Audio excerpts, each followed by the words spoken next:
Today we will be using several techniques of qualitative analysis in order to identify two cations within two unknown solutions. Each unknown solution is a solution of metal nitrate salts and will contain either silver or lead and either calcium or barium. We will be performing a series of reactions and using basic solubility rules in order to achieve our desired result. Proper use of a disposable pipette, hot plate, and a centrifuge will also be covered. Quantitative analysis is concerned with the amount of a species present in a sample, or the numeric measurement of a particular property of that species, whereas qualitative analysis is only concerned with determining the identity of a species in a sample. This experiment will focus on several techniques used in qualitative analysis. Solubility plays a crucial role in the identification of the species in this experiment. The solubility of a compound is the amount of the compound that dissolves in a specified volume of water to form an aqueous solution. This table shows a variety of different ionic compounds and their differing solubility depending on the identity of the cation and anion. A compound whose solubility in water is less than 0.1 grams per liter is usually classified as an insoluble compound. However, there is no sharp boundary between soluble and insoluble compounds. Thus, a compound whose solubility falls near the arbitrary division is called a slightly soluble compound. There are many exceptions to the solubility rules, especially regarding the slightly soluble compounds. A precipitation reaction will occur when two dissolved ions in an aqueous solution react to produce an insoluble solid. This newly formed solid may appear as a gel, a suspension, or as a solid that settles to the bottom of the container. The driving force behind this type of reaction is a strong attraction between cations and anions in the solution. The overall result of a precipitation reaction is the removal of ions from the solution by the formulation of a precipitate. If two oppositely charged ions have a weak attraction towards each other, they will remain in a solution as a soluble salt. Qualitative analysis schemes can be summarized by using flowcharts. With careful manipulation of the chemical properties of the species in solution, each cation can be systematically separated and identified. This lab will go through two qualitative schemes to separate and identify the presence of either lead or silver in part A and either calcium or barium in part B. But first, let's discuss some of the safety concerns for this experiment. Lab coats, gloves, and safety goggles must be worn at all times during this experiment. Some of the reagents we will be using are dangerous and must be handled with care. Hydrochloric acid, acetic acid, nitric acid, sulfuric acid, and ammonium hydroxide are corrosive reagents and can cause severe burns to both the skin and eyes. Ammonium hydroxide must be handled inside of the fume hood because it emits a toxic vapor. Potassium chromate and potassium oxalate are both toxic upon ingestion or inhalation.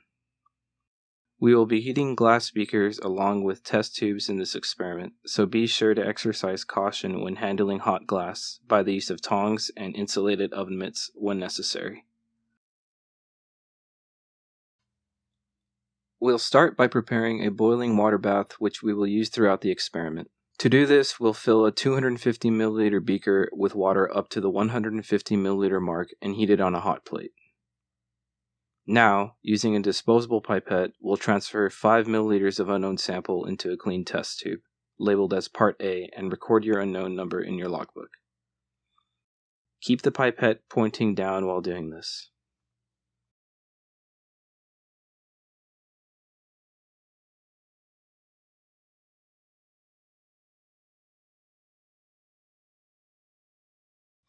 Using a smaller disposable pipette, add half a milliliter of 6 molar hydrochloric acid to the test tube and stir well with a glass stir rod.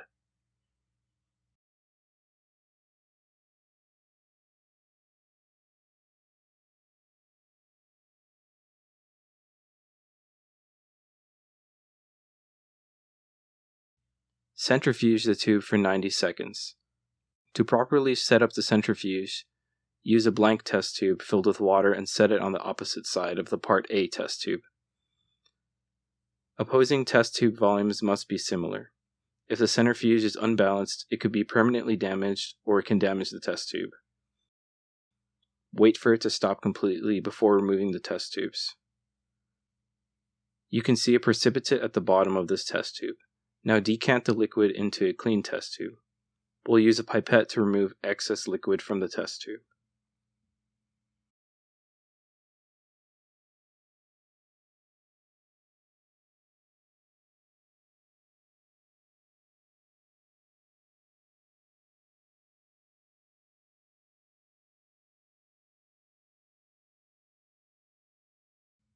In order to ensure complete precipitation of the part A cations, we'll add 1 drop of 6 molar hydrochloric acid to the liquid, stir well, and centrifuge again.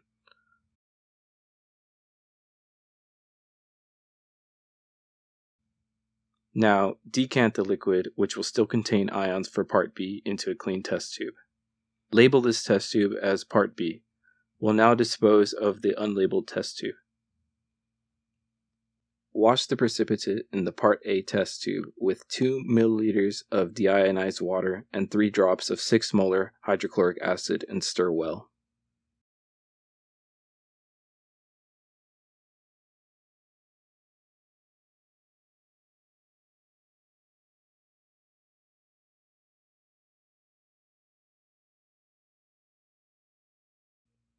Centrifuge and discard the washed liquid into a waste beaker.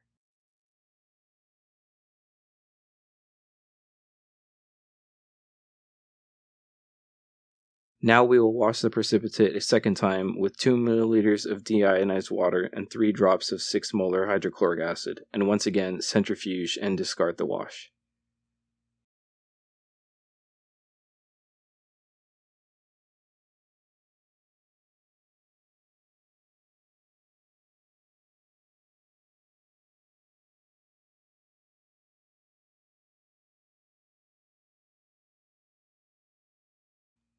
To the precipitate from step 4, add 4 milliliters of deionized water and heat in the boiling water bath for at least 3 minutes. Hold the tube using tongs and stir constantly with a glass stir rod.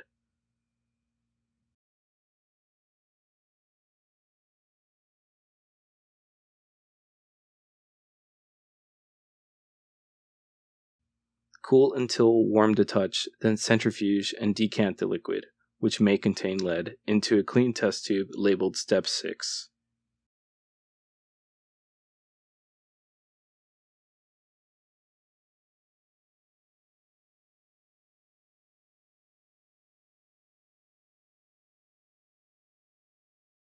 To confirm the presence of lead, add 2 drops of 6 molar acetic acid and 4 drops of potassium chromate to the Step 6 test tube.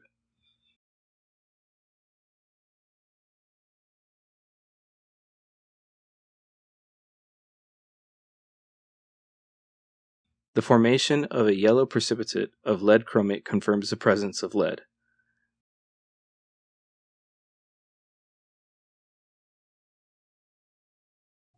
However, some samples may not contain lead. Here is what step 6 looks like when there are no lead cations in solution. In the event that the unknown does not contain lead, add 2 milliliters of 6 molar ammonium hydroxide to the washed precipitate in the part A test tube and stir well. Centrifuge and decant the liquid into a clean test tube labeled Step 8.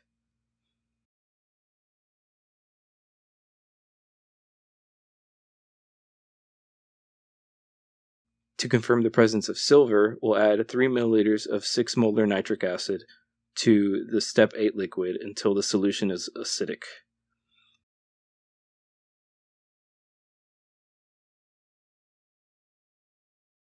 A white precipitate of silver chloride confirms the presence of silver. With that, we have finished part A. For our initial unknown, it contained the lead cation. With this, we can move on to part B. With the heating set to off, we'll set the boiling water bath on top of the hot plate. Now to the part B solution prepared in step 3, we'll add 1 milliliter of 6 molar ammonium hydroxide. We'll stir the solution and use pH paper to check that the solution is basic. If the solution is not basic, we'll add half milliliter portions of ammonium hydroxide until the pH paper indicates that it is basic. The pH paper will be dark blue in color when this is achieved. Once this is done, we'll add 1 milliliter of 1 molar ammonium carbonate and stir. Put the test tube in the hot but not boiling water bath, and without any heating, leave the tube in the bath for 2 minutes while stirring occasionally.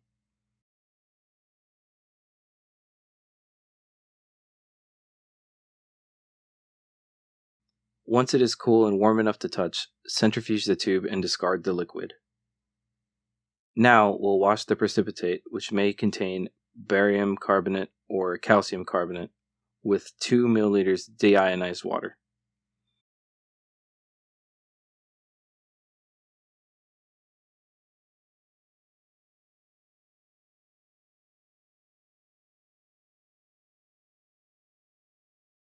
Centrifuge and discard the wash.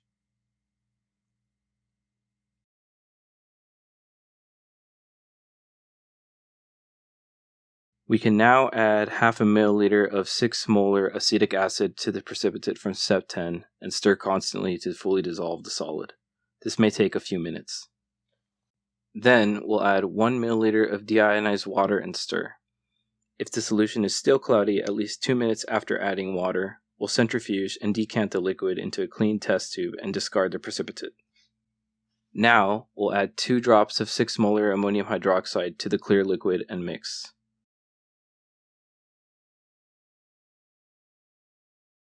Then we'll add half a milliliter of 1 molar potassium chromate. Remember, the chemical formula for potassium chromate looks very similar to that of potassium oxalate, so read the labels carefully. The formation of a yellow precipitate may be due to the presence of barium. Stir thoroughly and centrifuge. Decant the orange liquid, which may contain calcium, into a clean test tube labeled Step 14 and set it aside. Now, wash the solid with 3 milliliters of water, centrifuge, and discard the wash.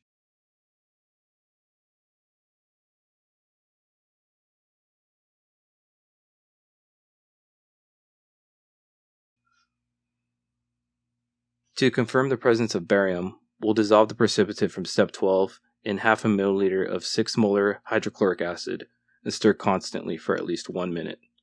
Then we'll add 1 milliliter of deionized water.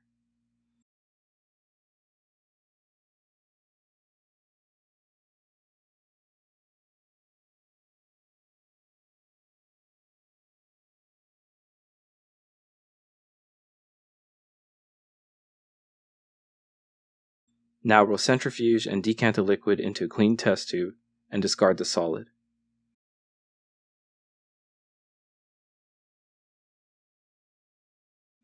Add half a milliliter of 6 molar sulfuric acid and stir the solution for 30 seconds. A white precipitate of barium sulfate confirms the presence of barium.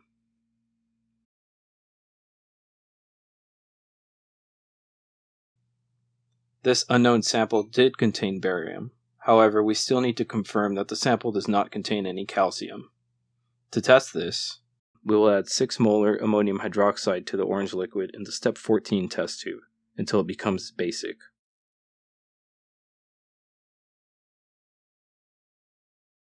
When the solution has attained a yellow hue, we'll add half a milliliter of 1 molar potassium oxalate. Stir and let the solution stand for a minute. A white precipitate of calcium oxalate confirms the presence of calcium. In this case, the solution did not contain any calcium cations due to the absence of any precipitate. With this, the experiment is finished. The unknown solution contained both lead and barium cations due to the formation of precipitates in those respective steps. We've successfully identified the compounds present in each of our unknown samples. Thanks for watching.